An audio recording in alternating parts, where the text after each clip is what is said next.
अनामिका श्रीवास्तव जी, जी श्री हरिवंश। राधा वल्लभ श्री हरिवंश महाराज जी, आपके चरणों में कोटि कोटि प्रणाम। गुरु जी, आप कहते हैं कि हम जो इस जन्म में कर्म करते हैं वो हमारे पूर्व जन्म के प्रारब्ध होते हैं, पर अगर हमें पता नहीं, है कि ऐसा नहीं कहते। आपने कहाँ सुना ऐसा कहा कि जो इस जन्म में जो हम कर्म कर्म करते हैं वो हमारे पूर्व जन्म में होते हैं, ऐसा कैसे कहा? मतलब जो हमें भोगना पड़ता है, हाँ, कर्म फल पूर्व जन्म के प्रारब्ध होते हैं, हाँ वो हमें काटना पड़ता है। हाँ, वो भोगने।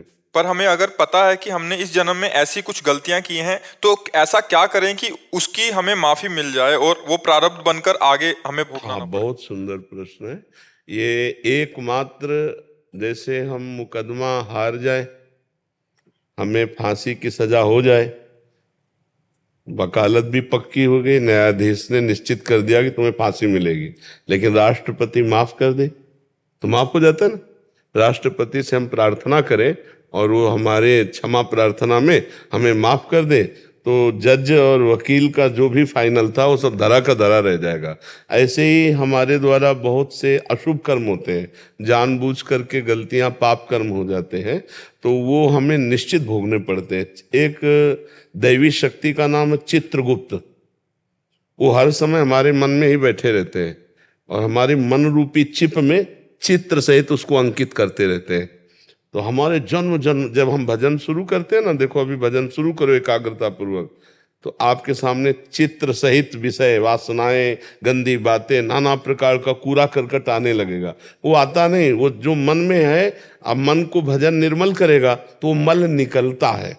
तो जब हमारे द्वारा अपराध बन जाए और हम ये स्वीकार कर लें कि हमारे द्वारा गलती हो गई है, तो एकमात्र उपाय है अखिल ब्रह्मांडों के अधिपति भगवान श्री हरि, श्री कृष्ण, वो श्री राम जो नाम लो, वो भगवान की शरण में हो जाए तो भगवान कहते हैं अहम त्वाम सर्वपापेभ्यो मोक्षयिष्यामि मा शुचा।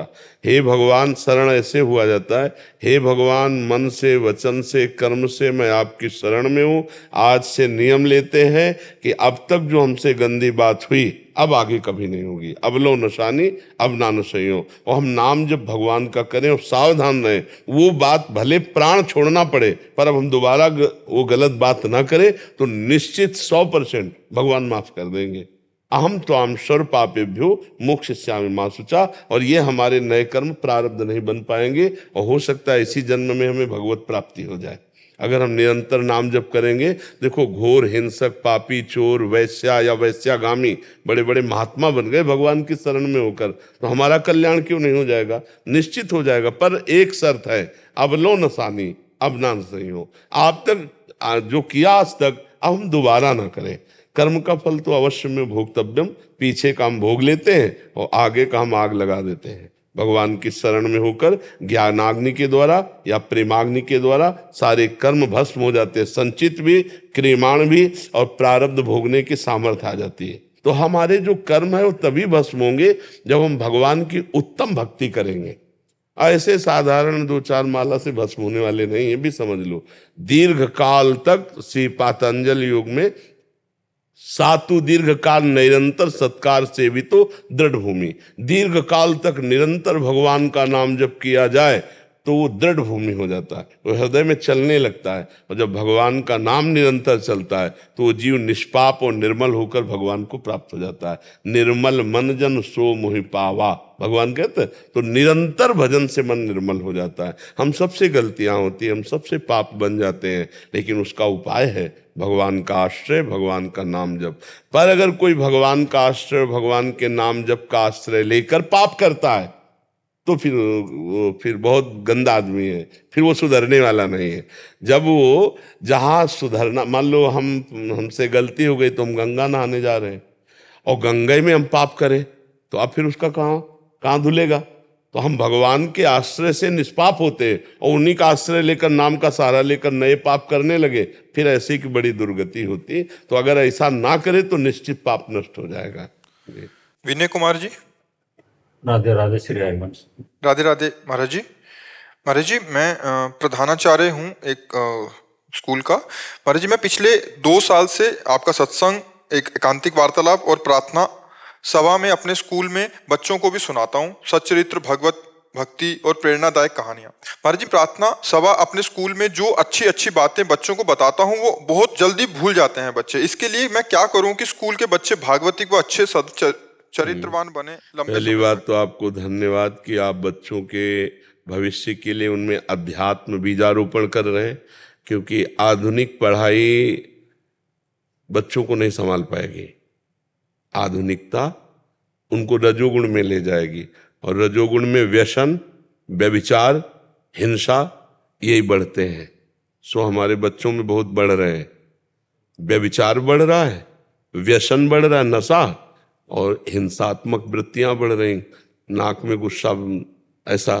तो अध्यात्म के बिना जीवन शैली नहीं बदली जा सकती, और अध्यात्म में प्रत्येक जीवन की पहली सीढ़ी है ब्रह्मचर्य। जैसे हम गृहस्थाश्रम की तरफ जाते हैं तो ब्रह्मचर्य, गृहस्थ, वानप्रस्थ, सन्यास, ये 4 आश्रम है। तो ब्रह्मचर्य से ही पढ़ाई, ब्रह्मचर्य से ही नैष्ठिक ब्रह्मचर्य और सन्यास, सब कुछ ब्रह्मचर्य से ही है। आज हमारे बच्चों में ब्रह्मचर्य की बहुत कमी हो रही है। छोटे छोटे बच्चों में गंदी बातें मोबाइल के संग से और विद्यार्थियों के संग से ऐसी आ गई हैं जो बहुत ही भयानक दोष है। उसमें किसी दूसरे के संसर्ग की जरूरत नहीं, वो अपने हाथ से अपना नाश कर रहे हैं। ऐसे बहुत से विद्यार्थियों से हमारा संभाषण हुआ जो इस रोग के शिकार हैं। अपने हाथ से अपना पतन ब्रह्मचर्य करना बहुत बुरी तरह बच्चों में फैल गया है। ये मतलब बहुत बुरी तरह फैल गया है, और इसका सपोर्ट डॉक्टर भी कर रहे हैं, और कुछ फिल्में और कुछ ऐसी वेब सीरीज आज बनी हुई हैं जिनको बच्चे देखते हैं तो उनको लगता है कोई बुरी बात नहीं है, और जबकि उनके नाश का प्रथम कारण यही है। ब्रह्मचर्यहीनता से उत्साह नष्ट हो जाता है, स्मृति शक्ति नष्ट हो जाती है, शरीर में बहुत जगह पीड़ा उत्पन्न हो जाती है, प्रमाद स्थिति आ जाती है, आलस्य बहुत बढ़ने लगता है, और नाना प्रकार के चिंतन, जिसे ओवर थिंकिंग कहते हैं, वो बढ़ने लगता है। अब ये बच्चे ब्रह्मचर्य रहें तो कैसे रहें, क्योंकि ब्रह्मचर्य रहने का जो मूल है वो आहार शुद्धि, देखना शुद्ध, सुनना शुद्ध, बोलना शुद्ध, जो पवित्र देखना है। तो अब पवित्र देखने में तो बहुत कम वृत्ति लगेगी, जब मोबाइल है तो अपवित्र ही देखने का मन करेगा। कोरोना से पहले महाराज जी हम लोग मना करते थे मोबाइल को हाथ मत लगाना जी, पर कोविड में ऑनलाइन क्लास के लिए उनको बार बार कहना पड़ा तो मोबाइल पे आओ, हाँ। मोबाइल पे आओ। वैसे मोबाइल भी बच्चों के पास आ गया। हाँ, मोबाइल मतलब दोष नहीं है, मोबाइल में गुण भी है। तो मोबाइल को जो दोष क्षेत्र है, मोबाइल में जो दोष क्षेत्र है उसे न बच्चे देखें, ऐसा आप उनको पुष्ट करें। तो आहार शुद्धि, देखना शुद्ध, और बोलना शुद्ध, और सुनना शुद्ध, तो ब्रह्मचर्य ठीक हो जाएगा। और ब्रह्मचर्य ठीक तो फिर सब ठीक हो जाएगा। जो भूलने की आदत है वो स्मृति शक्ति ह्रास है, और जिसका ब्रह्मचर्य नष्ट होता है उसमें स्मृति शक्ति नहीं होती, अच्छी बातों को जल्दी भूल जाते। हाँ, स्मृति शक्ति नष्ट हो जाती है। प्रायः बच्चे ब्रह्मचर्यहीन हो रहे हैं। मतलब 1000 बच्चों में 2-4 बच्चे होंगे जो ब्रह्मचर्य का महत्व रखते हो, नहीं तो 1000 बच्चे में हर बच्चा ब्रह्मचर्यहीन हो रहा है, वो चाहे बच्चा हो चाहे बच्ची हो। और ब्रह्मचर्यहीनता में बहुत तरह के दोष आ जाते हैं। हृदय में बेमतलब की घबराहट पैदा हो जाना, बेमतलब का नकारात्मक चिंतन आना, इतना गाढ़ नकारात्मक चिंतन आ जाना जिसे डिप्रेशन कहते हैं, वो बहुत तरह की हानियां हैं। विश्वास खत्म हो जाता। हाँ, वही कह रहा हूँ, बहुत तरह की हानियां हैं। तो आप क्लास दीजिए बच्चों को, जैसे सत्संग सुनाते हैं महाराज जी, प्रार्थना सभा होती है सुबह। अच्छा, उसमें मैं 5-7 मिनट का 10 मिनट का स्पीच देता हूँ प्रतिदिन सभी बच्चों को जी।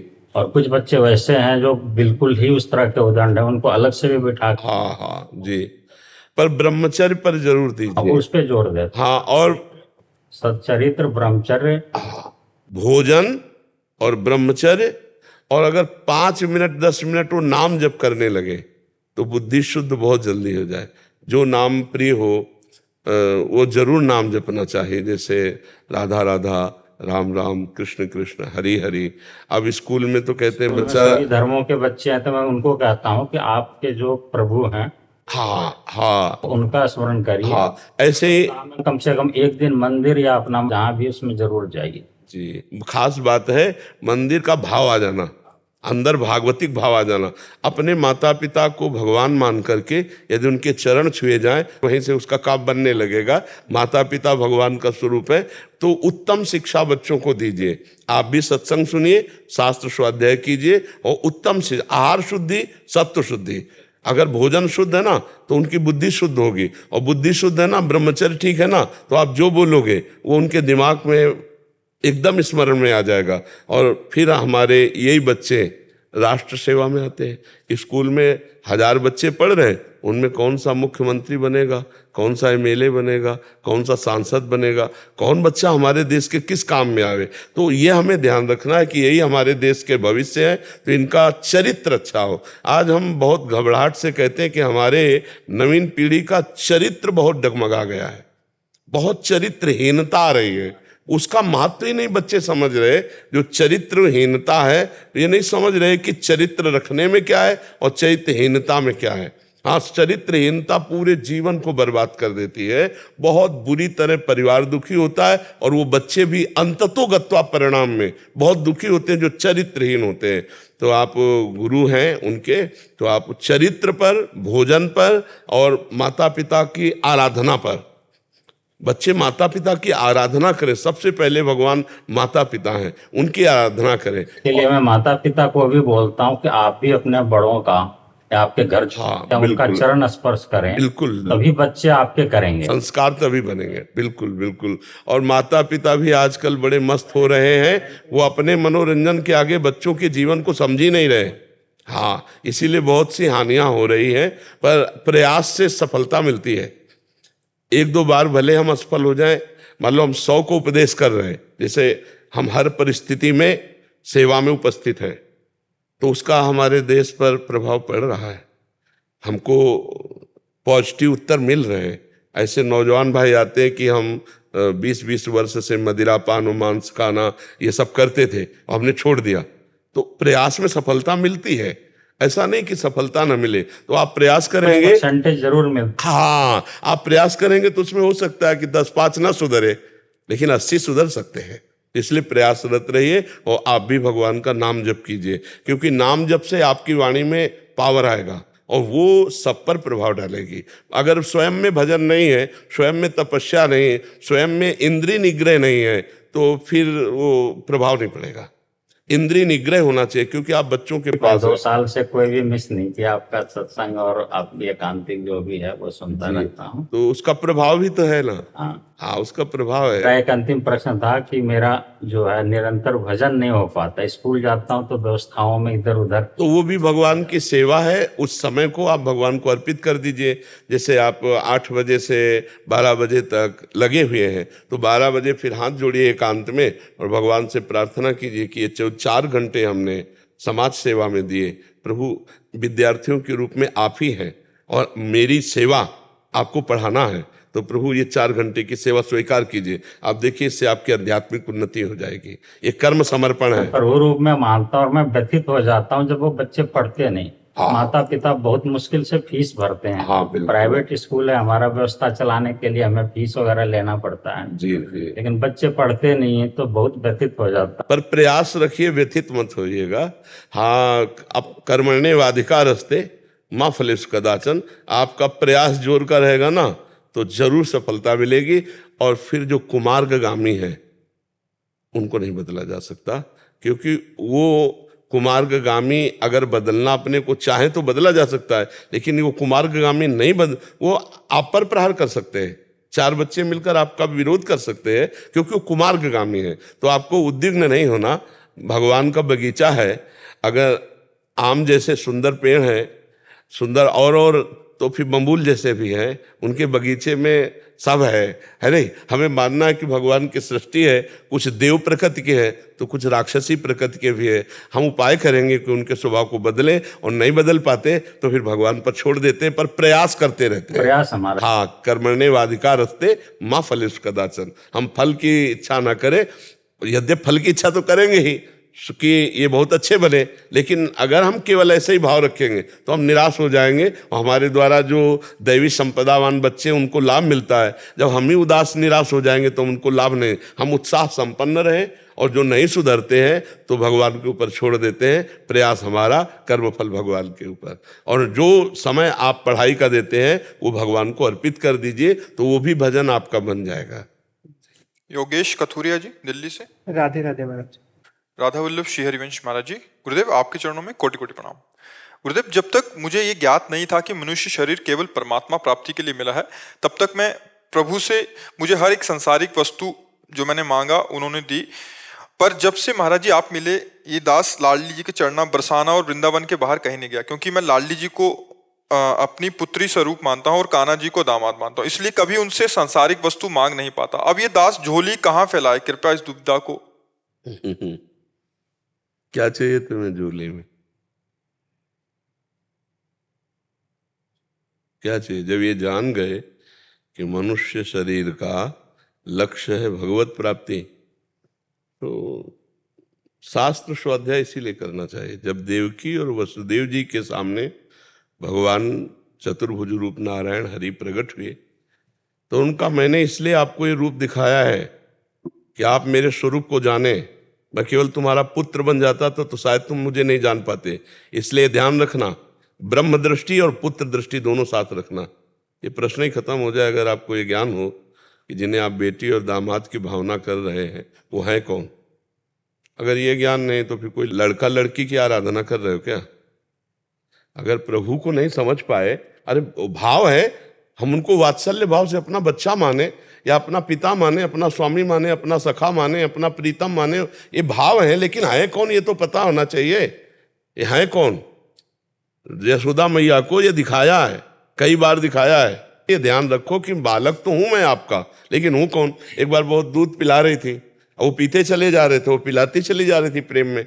उनको कहा हाय तोंद तो बहुत छोटी मेरी लाला की है और इतना दूध पीता चला जा रहा है, कहीं इसको नुकसान ना हो जाए, वात्सल्य भाव। तो भगवान को जमाई आई और जो मुख खोला तो देखा अनंत ब्रह्मांड, मानो मैया को दिखा रहे हैं कि ये तुम्हारा जो हम दुग्ध पान कर रहे हैं अनंत ब्रह्मांड में सप्लाई हो रहा है, ये अनंत ब्रह्मांडों का स्वामी आपका लाला बना हुआ है।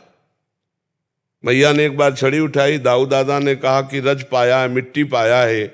बोले मुंह खोल, मिट्टी पाया है। तो उन्होंने कहा नहीं खोल मुंह, जे मुंह खोला तो अनंत ब्रह्मांड। कई बार भगवान ने दिखाया अपना स्वरूप। तो ये तो तुम्हें ध्यान रखना है कि श्री जी कौन है, लाल जी कौन है। कोई गुड़िया गुड्डा की थोड़ी उपासना कर रहे हो। ये भले दामाद मानो, भले उनको अपना बहनोई मानो, भले उनको अपना पुत्र मानो, बहू मानो, जो मन भावे सो मानो। भगवान तो सब भाव के लिए तैयार है, लेकिन ये तो पता होना चाहिए है कौन। अगर इतना पता नहीं तो फिर मानने से तुम्हारे क्या है, तुमने कुछ माने नहीं उनको। अगर ये पता है कि है कौन तो फिर झोली किसके आगे फैला, ये शब्द कैसे निकल गया। अरे तेरे दरबार की आली निराली शान ये देखी, सखावत खुद तेरी गलियों में चक्कर काटते देखा, फैलाया हाथ जिसने तेरे दरबार में आकर, तुझे देते नहीं देखा मगर झोली भरी देखी। ये हमारी लाडली जो अलवेली सरकार। अभी आप समझ ही नहीं पा रहे हो कि उनको गुड्डा गुड्डी समझ रहे हो क्या है।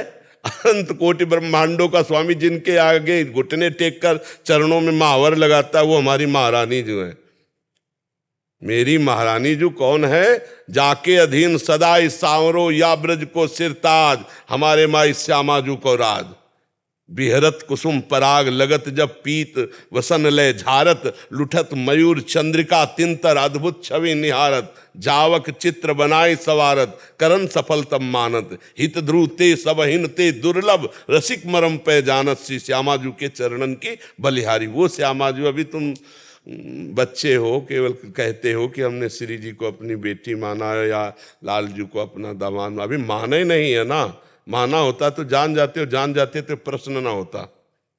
ऐसे वैसे है। अरे अपने जब बेटी दामाद समर्थ होते तो किसी और के पास जाया जाता है क्या? उन्हीं के पास जाया जाता है। क्या चाहिए तुम्हें? अरे जो कुछ चाहिए तो बेटी दामाद के लिए चाहिए, तो वो तो है ही सर्व समर्थ। हमको उनको दुलार करना बस, और क्या चाहिए? अपने लिए कुछ चाहिए क्या? अपने लिए अगर कुछ चाहिए तो अभी माने नहीं श्री जी को। माता पिता जानते हो क्या चाहते हैं? मेरे बेटा बहू सुखी रहे, मेरे बेटी दामाद सुखी रहे। सच्चे हृदय के जो माता पिता होते, उनकी सारी कमाई, सारा चिंतन यही रहता है कि हम तो जैसे जीवन व्यतीत हुआ, लेकिन ये मेरे बच्ची और दामाद खूब खाए पिए, सुखी रहे, खेले, मेरा बेटा बहू आनंदित रहे। जब माँ किसी झरोखे कोने से देख पाई ना कि बेटा बहू हंस खेल रहे हैं, तो अचरा पसार कर भगवान से मांगती, प्रभु मेरा बेटा बहू ऐसे ऐसे। तो प्रेमी जन कहते हैं, दय असीस हरिवंश प्रशंसत करी अंचल की छोर। हाँ, दोनों युगल सरकार खेल रहे, प्रिया प्रीतम खेल रहे, रसिक जनों का हृदय भर रहा है। ऐसे ही आनंद करो, ऐसे ही सुखी रहो, लाडली जो थारो अविचल रहो जो सुहाग। ये प्रेम रस है। अब अपने लिए तुम क्या मांगना, क्या चाहते हो अपने लिए? अगर हम झोली फैलाते हैं तो अपने कौन है? प्रिया प्रीतम उन्हीं के लिए, उन्हीं के लिए। दय असीस हरिवंश प्रशंसत करी अंचल की छोर। सुखी रहो लाडली लाल, ऐसे ही खेलो, सुखी चिरजीवो भूतल याजुर। अपनी होश है, अपने लिए कुछ मांग है, तो अभी भक्त शब्द हटा दीजिए। जब तक अपने स्वार्थ की पूर्ति है, अपने लिए कुछ मांग है, तो भक्त शब्द हटा दीजिए।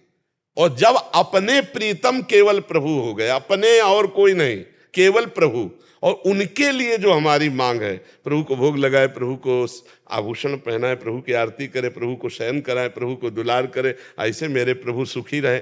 इसी में तो प्रभु आकर के फिर बेटा और बेटी सब सुख देते नहीं। ऐसे हो किसी की पकड़ में आने वाले नहीं, चाहे बेटा मानो, चाहे बेटी मानो, चाहे बहू मानो। तुम्हारा भाव तब सत्य होगा जब साक्षात्कार हो तुम्हारे भाव का। केवल कहने से थोड़ी होगा बेटा बेटी, वो आके कहें, वो स्वीकार करें कि आप हमारे पिता हो। जैसे यशोदा मैया नंद बाबा का स्वीकार किया, देवकी वसुदेव जी का स्वीकार किया, बहुत से ऐसे भक्त हुए जिनका भगवान ने स्वीकार किया।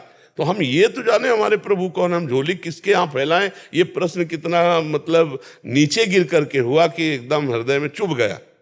प्रिया प्रीतम को अपना मानने वाले, और झोली हम कहाँ फैलाएं तो क्या जानता हूँ, गुड्डा गुड्डी है क्या प्रिया प्रीतम?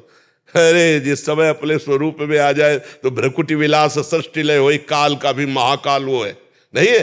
प्रभु कौन है? काल का भी महाकाल, जिसके भय से मृत्यु थर्राती है, जिसके भय से सूर्य तपता है, जिसके भय से पृथ्वी नहीं डूबती है, जिसके भय से वायु प्रवाहित होती है, वो हमारे प्रभु हैं। और वो प्रभु जिनके भ्रकुटी के मात्र इशारे से भयभीत हो जाते हैं, वो हमारी प्रियाजू है। कि मान कर गई क्या लाडली जू, इतने मात्र में लालजू के प्राण व्याकुल हो जाते हैं। अब प्रेम की बात है इसलिए वो बहुत एकांतिक है। तो ऐसा कैसे झोली फैलाने की चाह केवल की कि झोली भरी देखी, ऐसी हमारी लाडली जो है।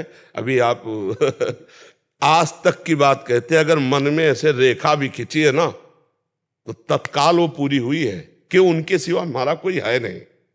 अगर आपका और कोई है तो बात आपका फोन नंबर नहीं लगेगा, ध्यान रखना। हमारी प्रियाजू का फोन नंबर क्या है? अनन्यता। याद कर लो। जैसे मीरा जी का फोन नंबर हर समय लगता था गिरधर से, क्यों? मेरे तो गिरधर गोपाल दूसरो न कोई। अनन्यता। भगवान गीता में अनन्य शब्द के लिए बहुत जोर दिए। अनन्य चिंतयन्तो माम अनन्य चेता सततम, बार बार अनन्य अनन्य। लाडली जू आपके सिवा हमारा कोई नहीं। फिर देखो अनंत शक्तियां लाडली जू की सेवा में है।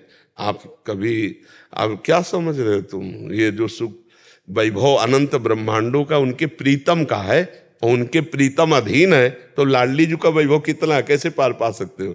आप उपासक हो, आप कैसे ऐसे बोल दिए? महारानी जी कौन है तुम्हें क्या पता? है?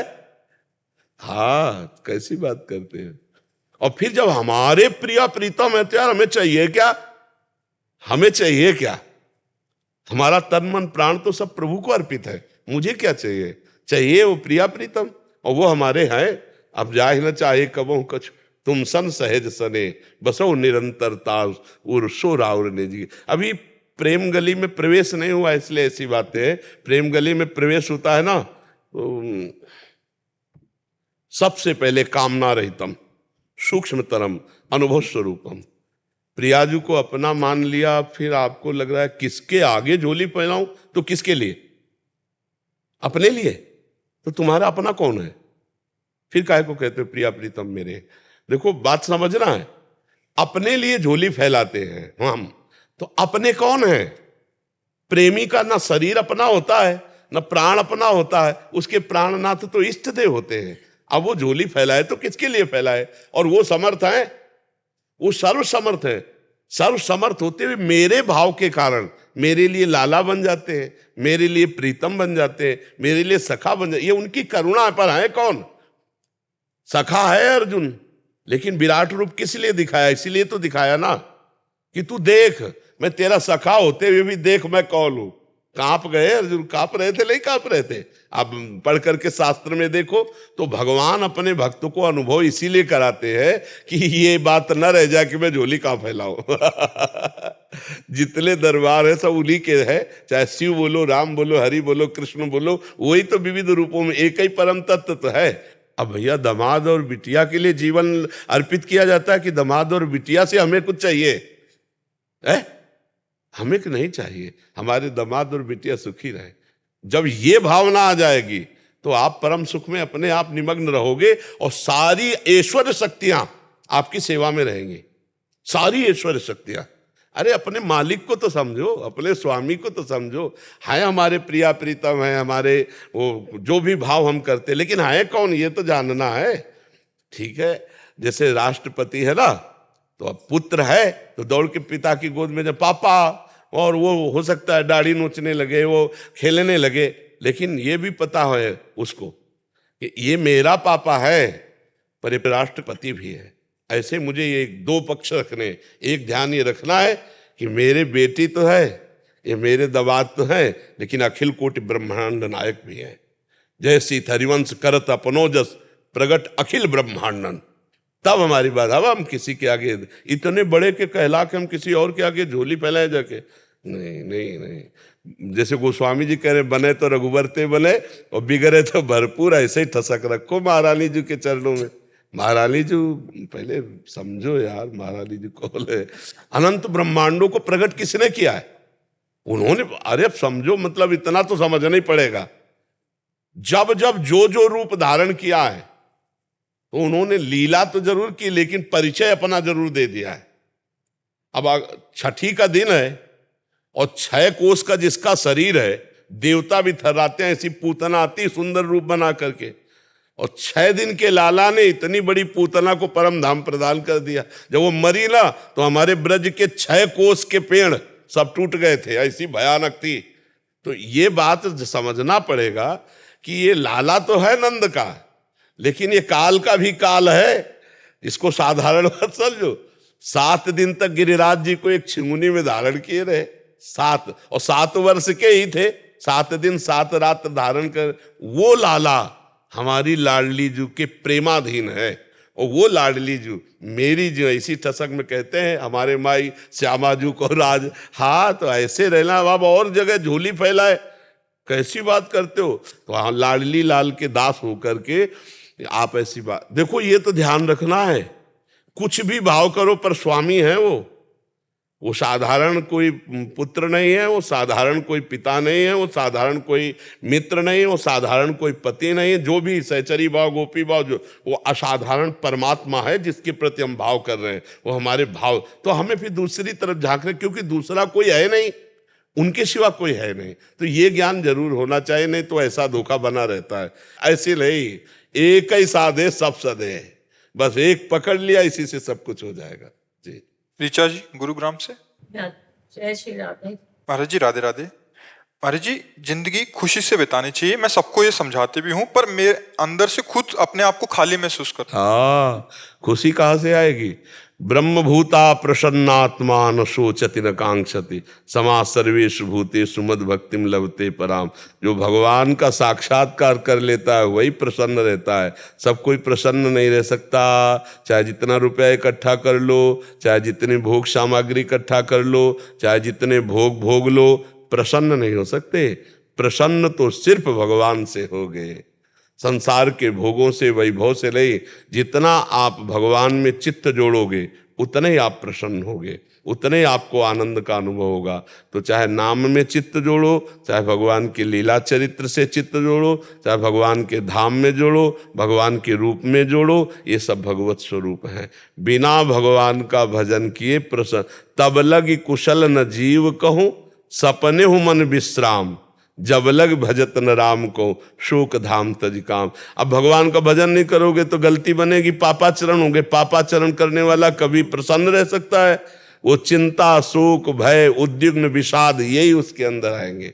प्रसन्न आप कहो भी कि खुशी रहो तो ऐसे थोड़ी खुशी रहेंगे। खुशी तो तब रहेंगे जब हृदय की खुशी हो। तो खुशी तभी आएगी जब भगवान से जुड़ोगे। भगवान का नाम जप करो, भगवान की सेवा करो, भगवत भाव रखो सब पे, तभी प्रसन्नता आएगी। संसार में प्रसन्नता नहीं। करोड़ों मिल जाए तो भी उदास ही रहोगे, देख लो। अरे भाई, रुपए का सुख थोड़ी होगा। 1 करोड़ मिल गए तो तुम्हें सामने वाला 5 करोड़ का भोग करते दिखाई दे रहा है, और जब 5 करोड़ हो जाएंगे तो 50 वाला सामने यहाँ भेज दिया जाएगा। अब तुम्हारी दृष्टि में आएगा अभी तो बहुत कमी है। अगर विश्व लेवल के तुम धनी बन जाओ तो भी वासनाओं की पूर्ति नहीं होने वाली, और कुछ नहीं है। भगवान से चित्त जुड़ा है तो तुम बादशाह हो। चाह मिटी चिंता मिटी, मनुआ बेपरवाह, और जिनको कछुल चाहिए वो साल के साह। नाम जब चल रहा भगवान के भरोसे, जैसे भगवान रख रहे, महलों में रखे चाहे झोपड़ी में बास दे, आनंद ही आनंद। तब खुशी होती जब भगवान से चित्त जुड़ता है। भगवान का भरोसा नहीं, भगवान से चित्त नहीं जुड़ा तो भाई हम शास्त्र सम्मत बात कहते कि कभी कोई खुश नहीं रह सकता। हर्षित हो सकता है, हर्षित, नई गाड़ी आई, हर्षित हुआ ना। अब एक्सीडेंट हुआ तो शोकित हो गया ना। खुश नहीं हो सकता, खुश नहीं रह सकता। प्रसन्न तो तब रहेगा जब भगवान का भरोसा और भगवान का नाम चल रहा है, भगवान से चित्त जुड़ा है, तो प्रसन्नता रहती, तब वो खुशी रहती है, तभी वो हृदय आह्लादित होता है। भगवान से विमुख का हृदय आह्लादित नहीं होता। आप देख लो, नहीं? हमेशा निगेटिव थॉट्स आते रहते हैं। देखो, हमारी आध्यात्मिक वृत्ति के अनुसार हमसे बहुत से असत कर्म हुए हैं जो नहीं होने चाहिए, जिनको हम जान करके या वासनापूर्वक या ज्ञान आप कह लीजिए, जन्म जन्मांतरों से, तो मन तो वही है ना। तो मन में जब नकारात्मक सोच आती है उसका लक्षण होता है वो मलिन हो चुका है। और नकारात्मक सोच बहुत हानिकारक होती है, यही डिप्रेशन तक में पहुंचा देती है, और यहाँ तक कि अपने शरीर की हानि भी करवा देती है। जब वृत्ति अपनी चरम सीमा में, तो फिर उसको असहनीय हो जाता है। तो इसको ठीक करने के लिए एकमात्र मन को पवित्र करना है। अच्छा, मन पवित्र करने के लिए लौकिक कोई औषधि नहीं है, आध्यात्मिक है, भगवान का नाम। अगर आप थोड़ा समय भी एकाग्रता पूर्वक नाम जपना शुरू करें तो आप देखेंगे आपकी सोच में परिवर्तन आ जाएगा। आप पति में भगवान की भावना करके, उनकी आज्ञा के अनुसार सेवा करना, परिवार में भगवत भाव करके, चाहे बच्चा हो चाहे सास ससुर हो, उनकी सेवा करना और नाम जप करना, और ये विचार करना कि हमको नकारात्मक सोच क्यों करनी, मेरे भगवान है ना। अगर ऐसा भी होगा तो भगवान उस समय हमारी सहायता करेंगे। भगवान सारे जगत के पिता माता हैं, तो अगर बच्चों से अपराध बन जाए तो माता पिता उनको बचाने की कोशिश करते, नष्ट नहीं करते। तो मैं भगवान की हूँ, मेरा संपूर्ण परिवार भगवान का है। अगर हम भगवत भाव में आ जाए तो अभी सकारात्मक सोच आ जाए। आज 20 साल से हम वैसे ही दिनचर्या चल रही और डायलिसिस होता है, और भगवान की कृपा से चल, सकारात्मक सोच है, हमारा मन बीमार नहीं है, तो हम आनंदित हैं। इस समय भी हम आनंदित हैं। और आप सोचो, आप शरीर से स्वस्थ हो और सब सुविधाएं हैं, मान लो सबसे, फिर आपका नकारात्मक सोच क्यों? मम्मी पापा के कोविड में जाने के बाद से पता नहीं, हमेशा लगता है इनकी डेथ हो गई, उनकी डेथ हो गई। अच्छा, इस संसार का नाम क्या है जानते हो? इस लोक का नाम यहाँ सबको मरना पड़ेगा, फिर क्या सोचना? जब सबको मरना है तो अपना भी नंबर आने वाला है, पता नहीं कब है। मेरी तो, नहीं लगती है, मतलब जैसे बच्चे को रात में लगता है कहीं ऐसा नहीं कुछ हो गया उसको, हस्बैंड को लगता है। हाँ, अब एक बात तो सोचनी पड़ेगी कि जब इसका नाम मृत्यु लोक है तो आपको अपने दिमाग में बैठाना पड़ेगा कि कब कौन कहाँ बिछुड़ जाए, इसका कोई भरोसा नहीं, पक्का समझ लो। इसलिए नाम जप करो, इसीलिए तो अध्यात्म की जरूरत है। नहीं तो अभी तो माता पिता थोड़ा दूर हैं, आप जो बिल्कुल आपके प्राण हैं, अगर उनसे बिछो हुआ तो फिर आप क्या करोगे? फिर तो आप तो अपने को संभाल ही नहीं पाओगे। और इसका स्वरूप यही है, बिछो होना, पक्का बिछो होना। कुछ गर्व से ही बिछो हो जाते हैं, बच्चे गर्भ से ही अंतर, कुछ बड़े होकर हो जाते हैं। और कितनी ऐसी घटनाएं हैं जो संसार में आप देख रहे हो कि प्रियजनों का एक क्षण में नाश हो जाता है, बिछुड़ना हो जाता है। तो ये तो आपको थोड़ा दिमाग में लाना पड़ेगा।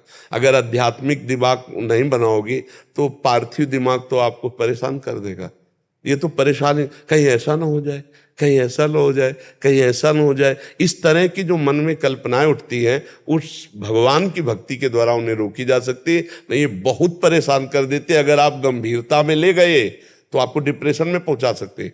इसलिए बहुत सावधान रहिए, नाम जप कीजिए और भगवान के परम पवित्र चरित्र हैं उनको सुनिए, जिससे मन निर्मल होगा। सत्संग सुनते हैं आप रोज? कान्हा जी, मैं तो यूट्यूब पे आपको जो है बहुत ज्यादा सुना हूं जी हमारा एक छोटा सा प्रश्न है। हम मंदिर में जैसे जाते थे जी तो मुझे बहुत आनंद आते थे, बहुत आनंद। जी मतलब इतना आनंद कि कब दर्शन कर लिया ये तक मुझे नहीं पता चलता। जी अब मैं मंदिर जाता हूँ अभी भी, लेकिन मेरे अंदर कोई भाव नहीं आता है, जी न प्रेम का न वो आनंद, जी। मेरे अंदर भाव नहीं आता। इसके दो कारण हो सकते हैं। अगर कोई संत वैष्णव अपराध बन गया तो ये बात हो सकती है। दूसरी बात और हो सकती है, इत्र की दुकान में जब हम पहली बार जाते हैं तो हमको खुशबू लगती है। जब इत्र की दुकान में हम बहुत बार वहीं समय देने लगे तो हमें खुशबू लगना बंद हो जाती है। अब उससे पावरफुल और खुशबू आवे तब मुझे समझ में आएगा। तो इसमें दो भाव देख लीजिए आप, या तो भजन करते हुए ऐसी स्थिति आ गई कि अब उससे ऊपर आनंद की जरूरत है, और या फिर भजन में कोई अपराध बन गया जिससे वो आनंद शुष्क रूप में परिवर्तित हो गया। तो अब ये आपको देखना है। हाँ, जैसे भगवान के आनंद की बातें हैं कि चार माला में बहुत आनंद आने लगा, और एक समय आता है कि चार माला में बिल्कुल आनंद नहीं आता। अब 40 की जरूरत है, क्योंकि उसकी खुराक बढ़ चुकी है। तो या तो आप इसे पॉजिटिव इस तरह देखिए, और अगर कहीं ऐसी बात है तो या किसी संत महात्मा कोई अपराध तो नहीं बन गया, किसी का दोष दर्शन, किसी की निंदा, किसी की अवहेलना, अगर ऐसा नहीं हुआ तो खुराक बढ़ गई। प्रयास तो यही रहता है किसी को कष्ट न हो। हाँ, खुराक बढ़ गई है, और बढ़ाइए, और आनंद की उत्पत्ति हो, तब आपको सुख मिलेगा। हाँ, देखो भगवान की बड़ी कृपा है कि कम से कम लगे तो हो आप। नहीं, संसार में तो ऐसे प्राणी जो भगवान से एकदम विमुख है। और आप नाम जप कीजिए और प्रसन्न रहने की चेष्टा कीजिए, नकारात्मक सोच को बढ़ावा मत दीजिए। धन्यवाद। गुंजेश दिनकर जी, पटना बिहार से। राधा वल्लभ श्रीधर। राधा वल्लभ श्रीहरिवंश महाराज जी। महाराज जी, योग मार्ग के षटकर्म जैसे आसन, मुद्रा, प्रत्याहार, प्राणायाम, ध्यान योग, समाधि योग आदि क्रियाओं का हमारे आध्यात्मिक जीवन पर क्या प्रभाव है? अरे बहुत बड़ा प्रभाव है। इसी से तो हम परमात्मा प्राप्ति करते हैं।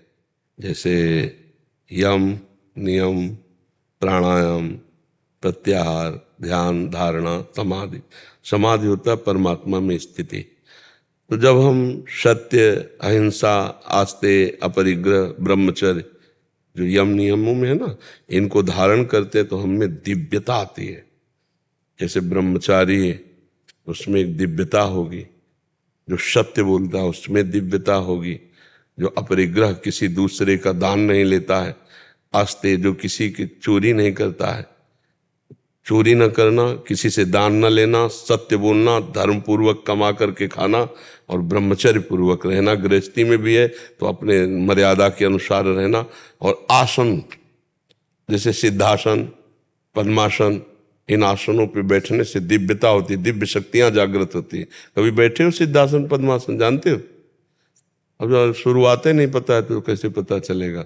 जब आप 2 घंटे 3 घंटे बैठो पद्मासन, सिद्धासन में, फिर आपको पता चलेगा कि योग क्या होता है। हड्डी हड्डी टूटती है, और उस कष्ट को सहते हुए चित्त वृत्ति को परमात्मा में लगाना, परमात्मा प्राप्ति के लिए। सब दिव्यताएं योग में, सिद्धियां भी हैं, बहुत सी सिद्धियां हैं।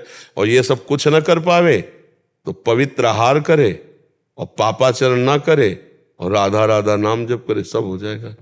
जो योग से, वही भगवान के भजन से होता है। भगवान कैसे हैं? तेसाम सतत युक्तानाम भजताम प्रीति पूर्वकम ददामि बुद्धि योगम तम येन माम उपयांति। जो प्रेम पूर्वक मेरा भजन करता है, मैं उसकी बुद्धि को योग करा देता हूँ। भगवान योग करा देते हैं, भगवान बुद्धि में आके विराजमान हो जाते हैं। इसलिए बहुत सरल मार्ग और बहुत सहज है, और परम सत्य है कि हम पापाचरण ना करें, पवित्र भोजन पाएं जिससे हमारी बुद्धि शुद्ध रहेगी, और नाम जप करें। बढ़िया हो जाएगा। कोई नशा करते हो? अच्छा, कोई गंदा आहार करते हो? मांसाहार छोड़ दिया, पहले करता था। हाँ पहले, चलो अब मत करना। कोई गंदा आहार मत करना, कोई नशा मत करना, और नाम जप करना, और दूसरों का उपकार करो। जवान शरीर है, दूसरों की सेवा करो, वयोवृद्धों की सेवा करो। किसी की सेवा मिल जाए, अपने माता पिता या किसी की भी सेवा से बहुत जल्दी लाभ प्राप्त होता है। तो जो योग है वो करने का समय तो नहीं रह गया है, क्योंकि कलिकाल है। इतना आहार शुद्ध नहीं कि चित्तवृत्ति का निरोध करके परमात्मा में लगाओ 4-4, 6-6 घंटे सिद्धासन या पद्मासन में बैठे। अब शरीर high blood pressure, low blood pressure, sugar, ये वो कितनी बीमारियां लोगों में फैल रही। तो अब हमें लगता है एकमात्र भगवान का नाम ही परम योग है। जो खूब नाम जप करे और पवित्र आहार रखे तो इसी से काम बन जाएगा। कलयुग केवल नाम आधारा, सुमिर सुमिर नर उतरहि पारा। अब तो बड़ा कठिन है यज्ञ आदि के द्वारा भगवान की आराधना करना, या अष्टांग योग के द्वारा, और ज्ञान मार्ग के द्वारा भी बड़ा कठिन है। ज्ञान के पंथ कृपाण के धारा, परत खगेश लगे नहीं बारा।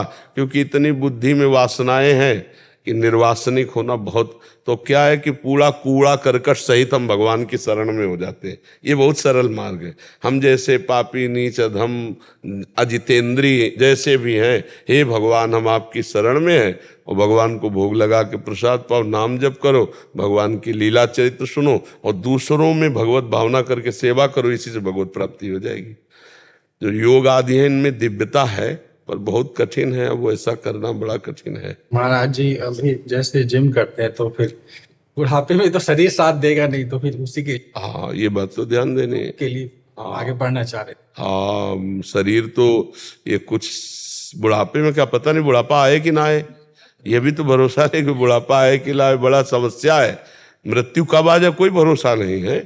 अरे मृत्यु तो जिम करते करते आ गई, नाचते नाचते चले गए।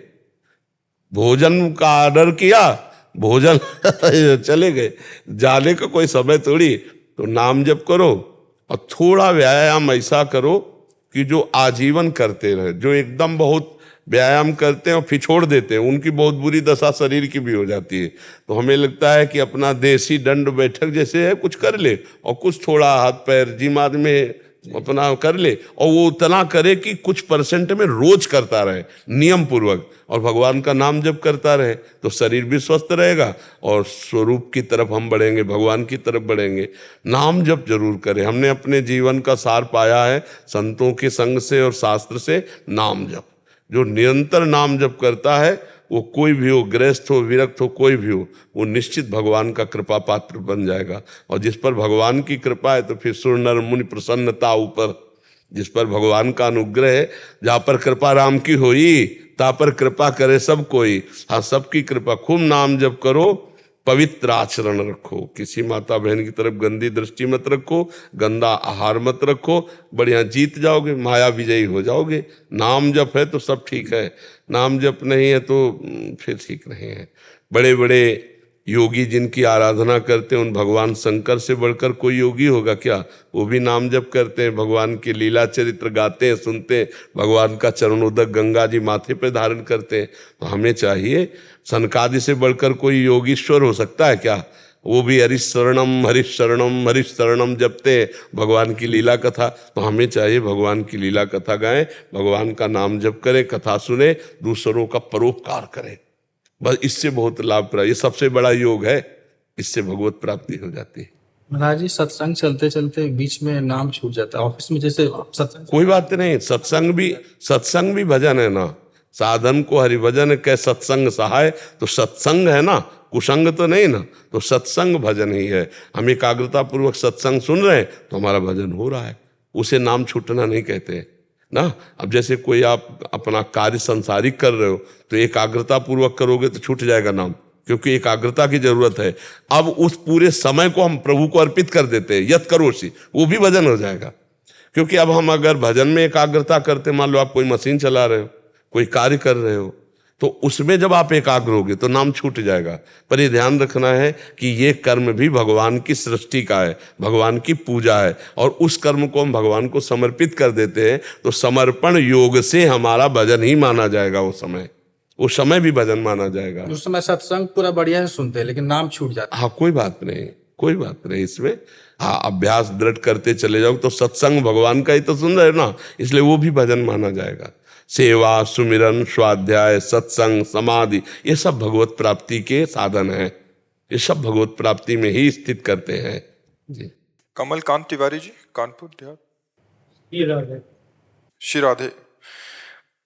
महाराज जी, मैं शोभन सरकार जी के मार्ग पर चलने का प्रयास कर रहा हूँ। महाराज जी, मेरा एक प्रश्न है, सत्य क्या है?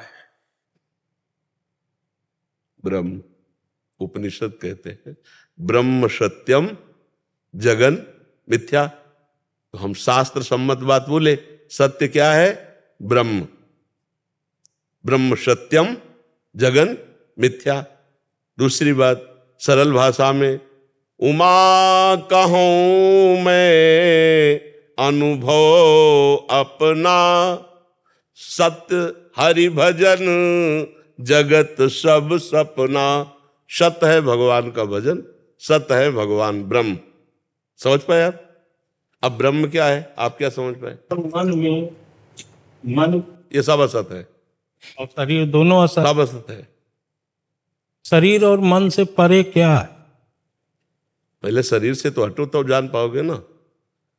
शरीरे में तो फंसे हुए हो और मन में तदात्म किए हो। मन अकेले थोड़ी है, बुद्धि, मन, चित्त, अहंकार, इसे अंतःकरण कहते हैं। अंतःकरण चतुष्ट है, 5 ज्ञानेंद्रियां, 5 कर्मेंद्रियां और ये 5 भूतों से बना हुआ ढांचा, इसी को तो आप मैं मान रहे हो। तो इससे परे तत्व को जानने के लिए पहले खूब डट के इतना भजन करो कि शरीर की याद भूल जाए। इतना भजन तन्मयता पूर्वक भगवान का भजन करो कि शरीर की शुद्धि भूल जाए। 5 भूले देह शुद्धि। अभी देह शुद्धि में हो और जितना निर्णय कर रहे हो सब बुद्धि से कर रहे हो। तो राम तर्क बुद्धि मन मानी, मति हमारी या सुनो भवानी। भगवान तो मन बुद्धि से अतर्क है, तो कैसे भगवान को जान जाओगे? जो सत्य वस्तु है उसके जानने के लिए पहले रो, इतना भजन करके रो और वो जना दे। एक चौपाई याद है तुम्हें रामायण की, चौवन में गाई जाती थी, जाने सोई जय जनाई और जानत तुम्हें हो जाए। बस इसको पकड़ो ना, ये तुम जान पाओगे। कष्ट होता है महाराज जी, बहुत बहुत। किस बात का? ये देख करके कि दुनिया दुनिया नहीं, में दुनिया नहीं, अपने को देख के बोलो। मैं स्वयं कहता हूँ मन इतना दुष्ट है, इतनी दुष्टता करता है हाँ, ये बात आप सही बोले तो। कि शरीर भी दुष्ट है, मन भी दुष्ट है। नहीं, शरीर तो दुष्ट इसलिए नहीं है कि ये तो साइकिल है, आप दक्षिण चलाओगे, पूर्व चलाओगे कि उत्तर चलाओगे, उसमें साइकिल की बात नहीं, उसमें चलाने वाले की बात है। चालक, हाँ, चालक जो है वो बेईमान है, वो बेईमान है। इसमें चालक जानते हो कौन है पूरे शरीर का? कौन? मन। नहीं, मन चालक नहीं है, ड्राइवर बुद्धि है। शरीर एक रथ है, इंद्रिया इसके घोड़े है और मन इसकी लगाम है और बुद्धि इसका चालक है और जीवात्मा आराम से बैठा हुआ है। शास्त्रों में जो वर्णन है, अब जीवात्मा को फुसला के बैठाले हुए 5 ज्ञानेंद्रियां, 5 कर्मेंद्रियां कि तुम्हें ये भोग भुगा देंगे, सुखी हो जाओगे, तुम ये दिखा देंगे, ये सुना देंगे, ये सुंघा देंगे, ये छका देंगे, बस इसी में मन फंसाए हुए है। और बुद्धि क्या है? जो ड्राइवर बुद्धि है वो लगाम को छोड़ दिए। जैसा मन कहता वैसा बुद्धि दस्खत पे दस्खत करती चली जा रही। और होए बुद्धि जो परम सयानी, चिंतन चितैना नहीं जाने। अरे ये सब हमारा मंगल करने वाले हैं और ना लिखना शुरू कर दे। अगर बुद्धि दस्खत नहीं करेगी तो मन कहीं भी हमें फंसा नहीं पाएगा। जब बुद्धि का जानते हो क्या काम है? निश्चय करना। जब बुद्धि निश्चय कर, मन ऐसे कहता है ये भोग लो, बहुत सुखी हो जाओगे, तो बुद्धि ने भी सहयोग कर दिया, अच्छा हाँ ठीक है, अब तुम्हें नहीं बचा सकता, शरीर को भ्रष्ट करेगा ही करेगा। और उसी समय रोक ले।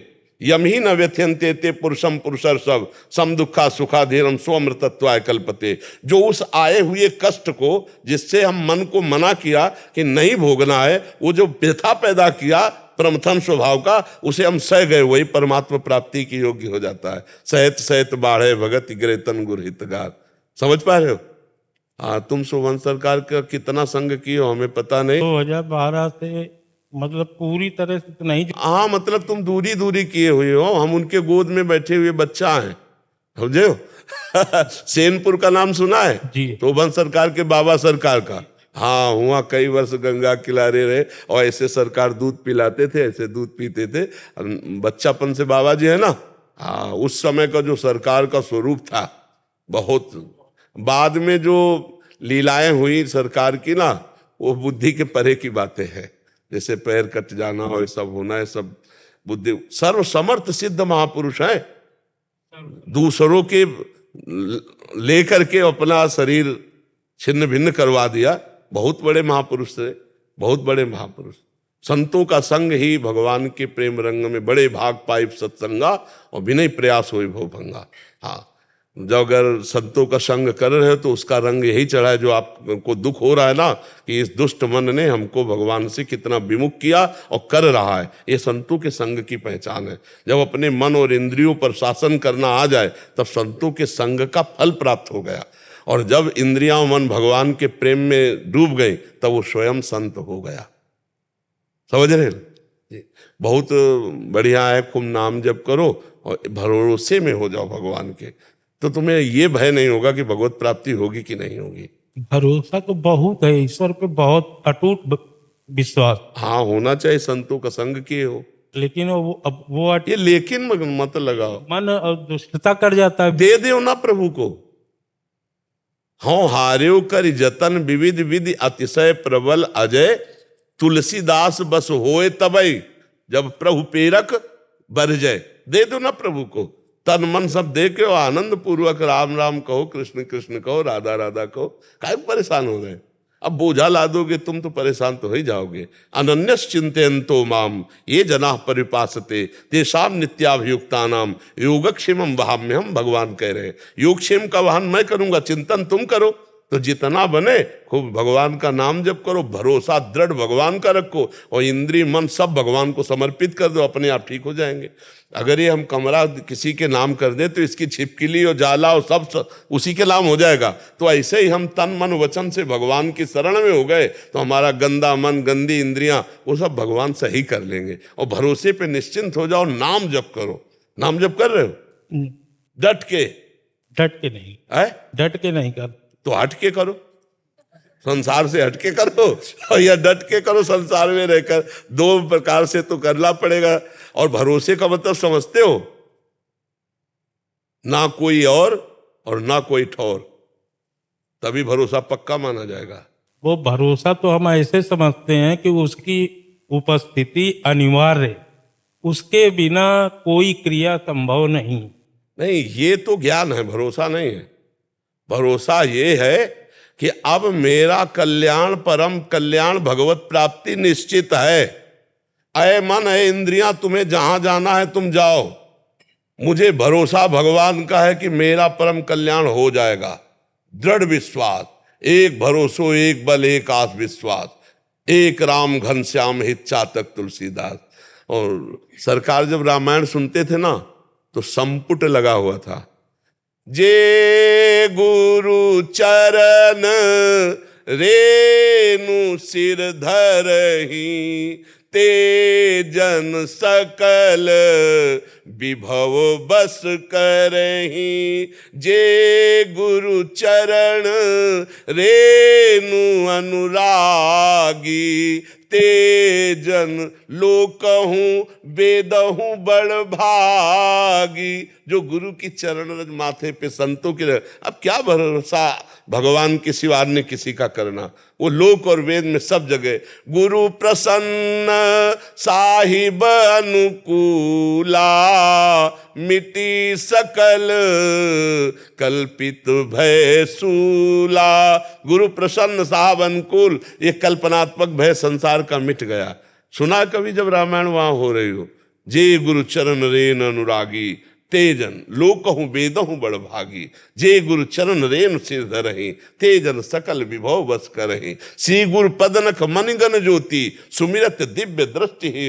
अरे आनंद का विषय है। अपने आप बोझा लादे रहोगे तो मरते दम तक जलते रहोगे। और अभी आनंद है, ये लो आपकी वस्तु आपको समर्पित। हे गोविंद, हे हरि, अब मैं आज से निश्चिंत हूं, आपका चिंतन करने का प्रयास करूंगा, शेष भार आप। तो भगवान कहते करो सदा तिनके रखवारी, जिम बालक राखे महतारी। फिर क्या चिंता, आज भी तुम्हें जो आनंद मिल रहा है भगवान से ही मिल रहा है, तो पूरे समर्पित हो जाओ। बंधन तो अहंकार ही था, वो अहंकार समर्पित हो गया तो बंधन मुक्त हो जाओगे। भगवान का दृढ़ भरोसा कर लो, भगवान के चरित्र गायन करो। भगवान के चरित्र गायन करते हो और नाम जप करो और भगवान के भरोसे में रहो, मस्त हो जाओ। कभी कभी संत दर्शन सत्संग कर लिया करो, जिससे नया उत्साह पैदा हो जाएगा। बढ़िया चल रहे हो भगवत मार्ग में, महापुरुषों के आश्रित हो, अब चिंता नहीं करना, ठीक है। राधा राधा राधा राधा राधा राधा राधा राधा राधा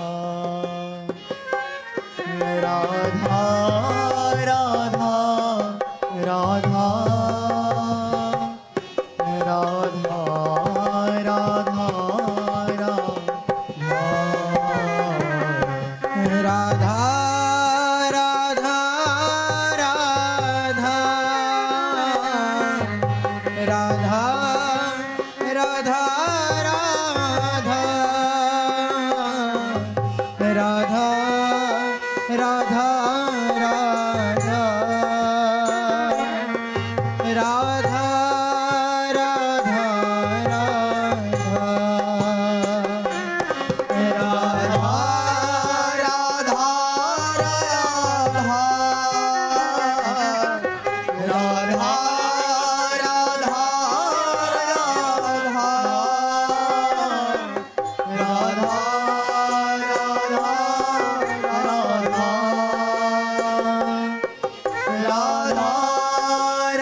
राधा राधा